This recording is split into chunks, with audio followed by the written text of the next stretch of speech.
네, 안녕하십니까. 여러분들 업무의 퀄리티를 향상시켜주는 실전 비즈니스 코치 마우스 닥터 김입니다. 오늘은 독일 두 번째 도시 뉘른베르크에 왔습니다. 저는 여러분들 아시다시피 주로 리더십과 표현하는 것들에 대한 방법들을 많이 말씀드리고 있지 않습니까? 결국에는 개인의 리더십도 자신을 어떻게 효과적으로 표현하는지에 따라서 다르다는 이야기 계속 하고 있습니다. 근데 개인뿐만 아니라 기업 역시 브랜드라고 하는 이름으로 세상을 자신에 표현하지 않습니까?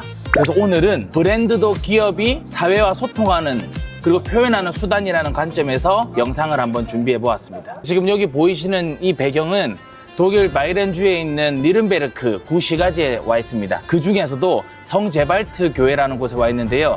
이 교회는 13세기 말에서 14세기 초에 아주 긴 기간에 지어진 뉘른베르크에서 가장 오래된 교회입니다.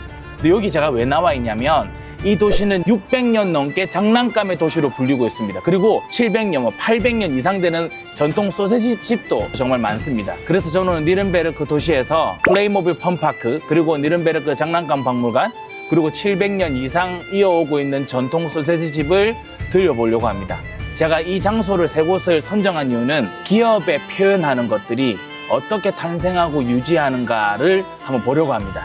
그리고 그 안에서 브랜드 리더십이라고 하는 개념을 통해서 이 영상을 보시는 분들 중에서 내 개인의 표현뿐만 아니라 기업의 브랜드를 표현하는데 어떤 인사이트가 있는지를 같이 나눠보고 싶어서 왔습니다. 그러면 첫 번째 방문할 곳은 여러분들 다 아시는 플레이모빌이라고 하는 장난감이 있습니다. 그 장난감을 컨셉으로 아이들이 재밌게 노는 곳인데 특별히 여기는 놀이기구가 없어요. 아이들의 몸으로 뛰어놀고 창의적인 생각들을 하는 곳입니다. 이곳에서 어떤 인사이트를 얻을 수 있는지 마우스 닥터 김 시청자 여러분들과 함께 떠나보도록 하겠습니다. 다 같이 아이소 로스! 여러분, 여기는 뉘른베르크의 플레이모빌 입구입니다. 오늘이 5월 1일 노동자의 날이거든요. 그래서 그런지 모르겠는데 사람들이 아주 많이 와 있습니다. 이 플레이모빌의 특징은 실제로 대형 롤러코스터 이런 거 전혀 없고요. 직접 아이들이 몸으로 체험할 수 있는 놀이기구라든지 체험 도구들, 장난감들이 많다고 합니다. 여기에서 어떤 브랜드 인사이트를 얻을 수 있는지 함께 나눠보도록 하겠습니다. 그럼 안으로 한번 들어가 보겠습니다. 출발할게요. 많은 기업들이 브랜드를 어떻게 사람들에게 잘 표현해야 될지에 대한 철학들을 만들려고 하지만 쉽지가 않습니다. 왜냐하면 막상 현업에서 구체적으로 어떻게 실행해야 될지, 또 팀원들이 그 일을 내일처럼 이길 수 있도록 만들어주는 게 리더의 역할이잖아요. 브랜드를 만드는 리더들의 역할이거든요. 그래서 우리 회사의 철학이 정말 업무나 매장이나 아니면 어떤 서비스들을 고객에게 잘 전달이 되는지, 또 고객들의 경험을 잘 제공할 수 있는지에 대한 질문에 쉽게 답하는 게 어렵습니다. 근데 여기 있는 플레이모빌이 여러분들의 그 브랜드 철학을 만드는데 어느 정도 도움이 되지 않을까라는 생각이 듭니다. 여기는 아까 제가 인트로에서도 말씀을 드렸지만 창의적인 노래로 아이들이 세상을 배우게 하자라는 철학을 가지고 있습니다. 아이들이 상상 속에서 생각했던 것들을 직접 마주하고 마치 자기가 이야기의 주인공이 되는 느낌들을 줄 수 있습니다. 제가 첫 번째로 이야기하고 싶은 핵심은 무엇이냐면 브랜드가 추구하는 가치나 그리고 철학이 고객들이 직접 느낄 수 있는 공간과 경험으로 만드는 것이 중요합니다. 그렇다면 우리 개인의 표현이 아니라 우리 기업을 표현하기 위한 브랜드를 만들기 위해서, 또 브랜드를 표현하기 위해서 이런 방법들을 제가 제안 드릴 수 있을 것 같습니다. 첫 번째, 브랜드 가치에 맞는 업무 환경을 만드는 게 참 중요하다고 저는 생각을 합니다. 단순히 표현하는 것들이 그냥 표현뿐만 아니라 우리 삶 속에서, 우리 생활 공간에서 묻어나오는 게 참 중요하거든요. 사무실 공간이라든지 아니면 공용으로 사용하는 공간이라든지 여러 가지 기업 문화에 그 브랜드의 핵심 가치를 녹여낼 수 있는 것들이면 좋겠죠. 예를 들어서 협업을 중요하게 생각하는 조직 문화가 있어요. 그렇다고 하면 테이블 배치라든지 팀 브리핑하는 존도 새롭게 만든다거나 벽면에 미션이나 핵심 가치들을 시각화시켜 놓는 것들이 중요하겠죠. 그걸 통해서 우리들의 브랜드 가치를 좀 더 공고히 만들 수가 있겠죠. 그리고 고객들이 경험할 수 있는 고객 접점을 많이 만드는 것도 중요합니다. 매장에서든 전화를 할 때든 웹사이트든 아니면 제품 패키지를 소개할 때든 고객이 브랜드를 만나는 지점에 우리 기업의 브랜드를 잘 표현할 수 있는, 우리 철학을 잘 전달할 수 있는 부분들을 이 접점에서 MOT에서 만드는 것이 중요합니다. 마지막으로 브랜드가 추구하는 방향성과 철학을 직원들이 이벤트라든지 다양한 교육들을 통해서 직접 체험해보는 게 중요하죠. 상품이나 서비스를 이용하는 고객들의 니즈를 정확하게 파악을 하고 거기에 경험을 제공해줄 수 있는 이런 철학들을 만드는 것을 중요하게 생각하고 저 그런 부분들을 많이 고민하다 보니까 여기에 한번 찾아온 것 같습니다. 실제로 다른 브랜드도 한번 이야기를 해볼게요. 예를 들면 나이키 같은 경우는 단순히 운동화를 파는 것이 아니라 뭘 판다고 하는 거죠? 러닝 클럽이나 스포츠 이벤트를 통해 가지고 사람들이 움직이게끔 동기부여를 시켜주죠. 이 플레이모빌도 놀이라고 하는 철학을 통해서 아이들이 직접 체험을 하고 그걸 통해서 이 브랜드 가치를 더 공고히 하는 부분들이 있습니다. 이제 마무리를 하자면 우리도 한번 생각해 볼 필요가 있습니다. 우리 회사가 추구하는 이 브랜드의 본질이 고객들이 실제로 경험하고 체험할 수 있게 하는지 고민해 보는 걸 추천드립니다. 그리고 제품의 기능이나 스펙만 말할 것이 아니라 그 속에 담겨 있는 가치와 경험을 어떻게 보여줄까, 어떻게 표현할까 고민하는 것이 참 중요합니다. 우리 다 같이 그런 고민들 한번 해봤으면 좋겠고요. 펌파크가 주는 인사이트는 결국에는 경험을 파는 브랜드가 시장을 선도한다입니다. 자, 그럼 이제 두 번째로 나누게 될 브랜드 리더십은 또 다른 장소에서 이야기를 나눠보려고 합니다. 니른베르크 하면 실제로 장난감이 유명하거든요. 매년 장난감 박람회도 열리고 하는데 니른베르크 장난감 박물관으로 이동해서 우리 브랜드에 대한 전통과 스토리텔링을 통해서 어떤 식으로 문화적 자산을 만드는지에 대한 이야기를 나눠보도록 하겠습니다. 여기 너무 더워요. 자, 이동해 보겠습니다. 출발! 두 번째 살펴볼 곳은 도시의 장난감 도시라고 하는 브랜드를 만들어준 니른베르크의 장난감 박물관입니다. 니른베르크는 600년 이상의 장난감을 제조하는 전통이 있고요. 매년 세계 최대 규모의 장난감 박람회가 여기서 열립니다. 그래서 그 역사와 문화가 이곳에 다 모여 있거든요. 브랜드에 관련된 업무를 하시는 곳에서는 제 담당자분들이 항상 이런 생각들을 하신다고 합니다.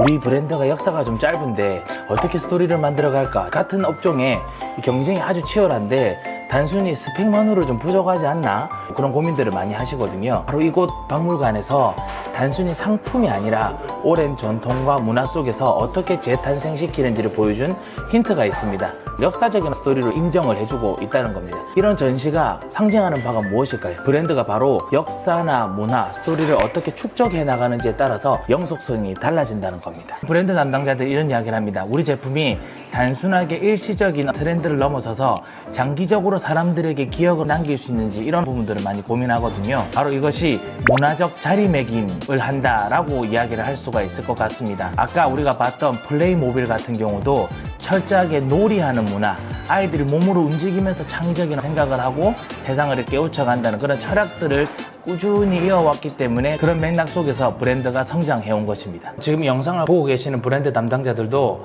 여러분들 회사가 만들고 있는 그 제품이나 서비스에도 이것이 왜 세상에 필요한지 그런 설명하는 스토리가 분명히 있을 겁니다. 아니면 초기에 창업한 스토리들, 그리고 고객과 함께 만들어 놓은 에피소드들이 분명히 있을 겁니다. 고난을 이렇게 이겨낸 그런 스토리들도 있을 거고요. 지역이나 문화와 연결고리가 있을 수도 있습니다. 이런 스토리들을 계속 발굴하고 축적해가지고 내부 조직, 즉 내부 직원들부터 외부 고객에 꾸준히 알리는 것이 브랜드 리더십의 아주 중요한 실천 단계라고 보시면 됩니다. 그래서 우리 브랜드에 대한 사람들의 기억을 스토리로 만들어가면 자연스럽게 문화적 자산이 되어줍니다. 자, 그렇다면 우리가 어떻게 스토리를 축적하고 시작을 할 수 있을까요? 사실 작은 사례도 괜찮거든요. 어떤 상품이나 서비스를 개발했을 때 있었던 우여곡절이라든지 어려움들, 그리고 고객들이 남겼던 진솔한 피드백들, 아니면 지역사회의 스토리들을 알려주는 게 좋은 방법일 수도 있습니다. 그래서 단순히 업무가 아니라 문화나 역사의 한 부분이라는 관점으로 기록하고 전파하면 시간이 지날수록 가치가 커질 겁니다. 그래서 이 니른베르크가 장난감 문화의 메카라고 불리거든요. 이렇게 자리 잡은 것도 600년 이상 되는 오랜 역사와 장인정신이 있었고요. 그리고 도시 전체가 이런 브랜드를 유지해 나가기 위해서 많은 노력을 했기 때문입니다. 그래서 브랜드 리더십을 키우기 위해서는 오늘부터라도 지금 개발하고 계시는 제품이나 서비스에 스토리를 하나하나씩 모아가시는 걸 추천드립니다. 어느 순간 그 브랜드의 핵심 코어가 될 거라고 저는 생각을 합니다. 이제 마지막 세 번째 장소 이동하도록 하겠습니다. 700년 이상이 된 소세지 가게에 한번 들려볼 건데요. 니른베르크 하면 제일 유명한 것이 이제 소세지입니다.